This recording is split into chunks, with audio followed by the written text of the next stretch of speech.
mudah-mudahan kalian semua pada sehat selalu, bagaimanapun posisinya, dimanapun kalian berada, dan mudah-mudahan sehat yang utama. Ya mungkin itu yang kita harapkan. Oke, di keadaan lockdown seperti ini, saya akan menceritakan ataupun saya akan sharing tentang pengalaman yang saya temui tentang bagaimana caranya kita mau berbicara di depan umum ataupun berbicara di depan publik ya.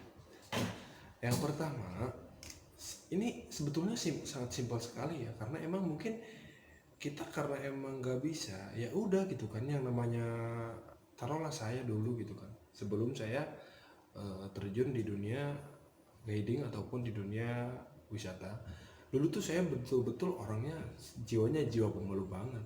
Jangankan saya bicara di depan orang lain, saya ditanya orang aja saya gak mau jawab. Karena apa? Karena malu.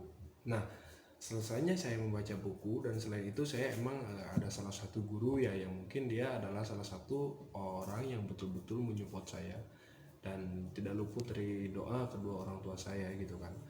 Saya itu dulu yang pertama dia tuh ngajarin saya tuh gini, coba kamu berbicara di depan kaca, kamu betulin gaya tubuh kamu, pokoknya dari cara gerak tubuh kamu itu seperti apa, dan dari mimik wajahmu seperti apa, dan dari ekspresi yang lainnya itu seperti apa. Jadi agar supaya apa, kita itu mesti penyesuaian dengan, taruh lagi nih, kita mengucapkan kita mesti ke sana, masa kita mesti ke sana gitu kan.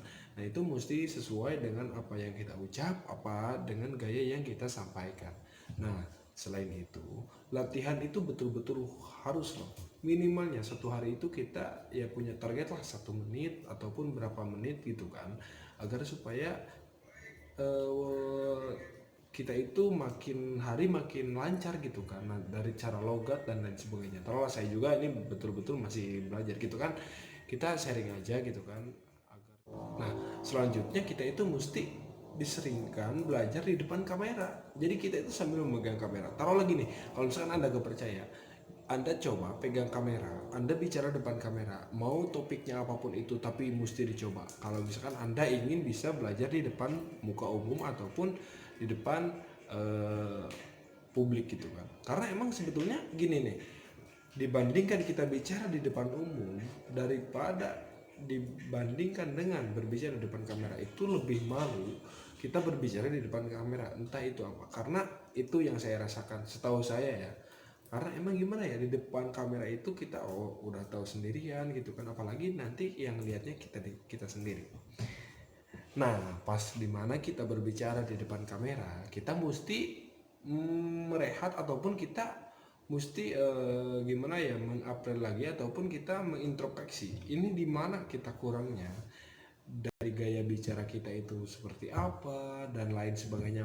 Nah, di situ kita mesti mengoreksi mana yang nggak harus dilakukan, mana yang harus dilakukan. Kita ini sebatas sharing ya, saya bukan mengajarkan ataupun apa, karena emang saya juga masih jauh dari kata normal, masih jauh dari kata setengah. Saya juga betul-betul masih belajar.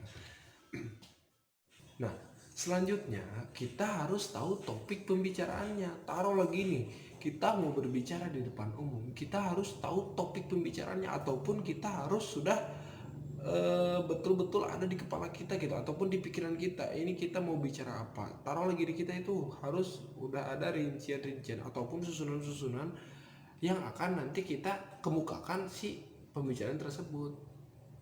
Kebanyakan orang seperti ini, dia itu tidak punya topik, taruh pokoknya tanpa ada kata materi ataupun apa, dia tiba-tiba ke depan, dan sesudah di depan otomatis blank, karena mungkin dia tidak punya tujuan. Dia tuh tidak tahu mau apa yang dia sampaikan, mau apa yang dia komentarkan di depan gitu kan. Kebanyakan seperti itu, dan itu salah satu pengalaman saya pribadi sebelum saya terjun ke dunia guiding dulu itu kan.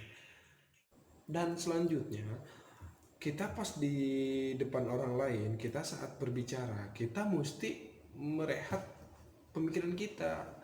Gini nih, sebelum kalian itu ada orang yang berbicara, taruhlah orang lain itu berbicaranya sangat gak baik sekali ataupun ya sangat memalukan. Nah, Anda berpikirnya harus ke situ. Kalau misalkan Anda tidak menyempurnakan penampilan Anda, ataupun penampilan Anda tidak sesuai yang Anda harapkan, ataupun penampilan Anda down dengan kata malu Anda tersebut, nah berarti di situ yang malu siapa? Anda sendiri. Tapi kalau misalkan penampilan Anda sempurna, otomatis, nah disitulah ada keistimewaan. Karena mungkin apapun itu tujuannya, apapun itu targetnya, dan apapun itu hasilnya, itu kembali lagi ke diri kita masing-masing ataupun ke diri Anda masing-masing. Jadi yang merepress, yang mengatur semuanya itu adalah diri Anda sendiri. Nah, mungkin yang bisa saya sampaikan untuk pada informasi saat ini ya itu hanya itu saja.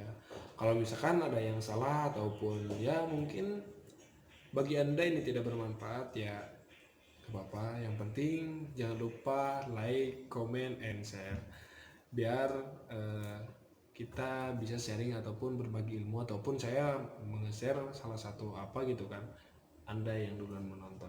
Oke?